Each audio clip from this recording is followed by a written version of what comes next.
Okay, real talk. Do you ever forget which ramen broth is which? Tonkatsu, shio, miso, shoyu. They all sound delicious, but which one's really going to be your flavor profile?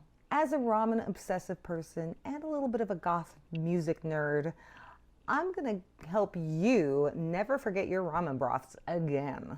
Because if you know goth bands, you can remember this.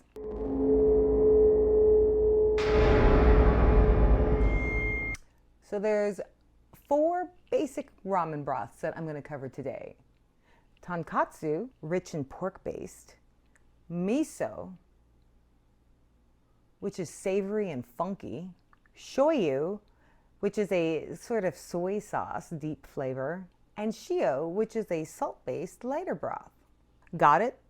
Now let's goth it up. So if you're new here, I am a goth foodie and a ramen obsessed person. I've also spent over 20 years as a restaurant manager, so I've been in the food and beverage industry. So food has literally been my career for a long time. And I've also been part of the goth scene since the 90s when I was a young baby bat back in the day. So when I tell you these band lineups and these broths, it's because I've experienced them both and I really think this is gonna tie it together.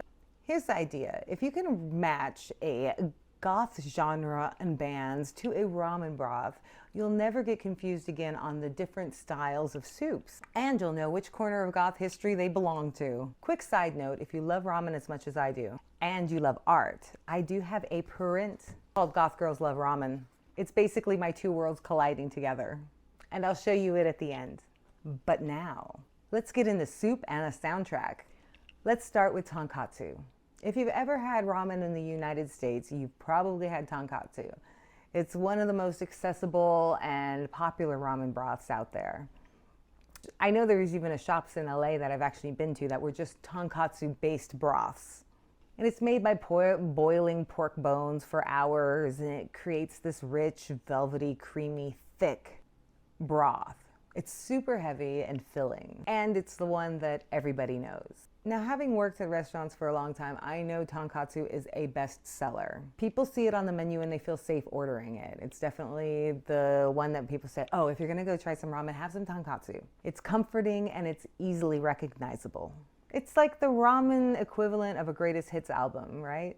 You branch out later, but you almost always start here.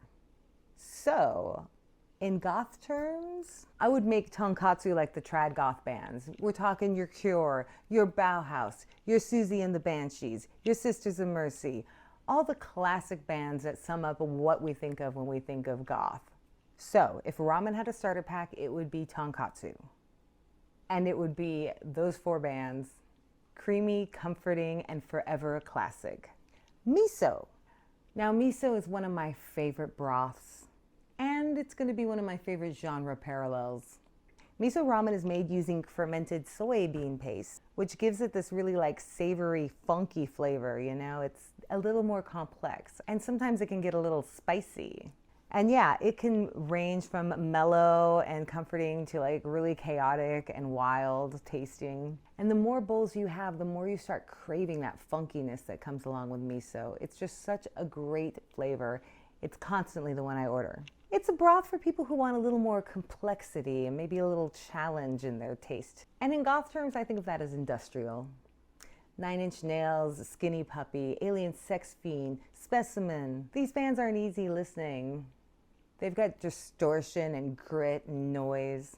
But that's what makes them addicted and makes you hook, just like miso. If tonkatsu is the starter pack, miso is when you're starting to get a little weird or you're ready to branch out, learn a different style of dance. So remember, miso's like industrial, a little funky, a little layered, a little spicy. Next up, shoyu. Now let's talk shoyu. Now shoyu means soy sauce, so that's going to be the start of the base here. So it makes for a darker, kind of saltier flavor to the broth. It's a little more earthy than miso, but it's still kind of smooth and approachable. Shoyu is always that broth for people who want depth and warmth, but without like the heaviness. And that goth-wise, I would say is like the moodier corner of goth, the dark wave, the Dead Can Dance, the Death in June. And if you're into it, maybe typo negative. Bands with like weight and gravity that make you feel like dusk is falling, that make you want to move your arms. Soyu is like the soundtrack to introspection. So yeah, Shoyu I would say is like a brooding goth. Salty, earthy, endlessly deep. Probably has some chimes in there somewhere. And lastly, let's talk about Shio. This is the lightest broth made from salt, which is I guess what Shio means. It's clear, it's delicate, and it's often overlooked. It doesn't hit you with like heavy flavors like tonkatsu and miso do. It's just a little more light. It's subtle and it's nuanced. And honestly, it's kind of haunting. Shio's the kind of broth that surprises people. You start out thinking it's going to be kind of plain, but then once you actually try it, you kind of feel all those complexities in there, and that lightness kind of holds them in a whole new way. So in goth terms, I think of my wispy female fronted bands that I love so much. My Switchblade Symphonies, my Rasputinas, my Cocteau Twins, the ones that really make me get all wispy on the dance floor. Shio's like a night out where you wear white instead of black to the goth club, maybe ribbons in your hair. So I think of it as those groups where the vocals sound like they're laced in the wind and the guitars shimmer with echoes. It's delicate, but it's not weak, and it's totally goth, but just through a softer lens. So that's how you're gonna remember Shio. Think of the bands that haunt you with whispers, with beautiful vocal lines, and with blonde hair. And if this video actually spoke to you, I make a print called Goth Girls Love Ramen, because goth girls do love ramen. So now you'll never forget your broths. Remember, katsu is traditional, classic bands, miso is industrial, shoyu is that dark wave, almost tribal-y bands, and then shio is going to be your Switchblade Symphonies, your Rasputinas, your echoey, vocally, wispy bands. And if you vibed with this, I do make a print, and I also have a clothing brand. So link in description if you do want to check it out. And either way, check out some of my other videos where I compare goth music and culture to all kinds of things. Hit subscribe because this is only the beginning, and I will see you on the dance floor.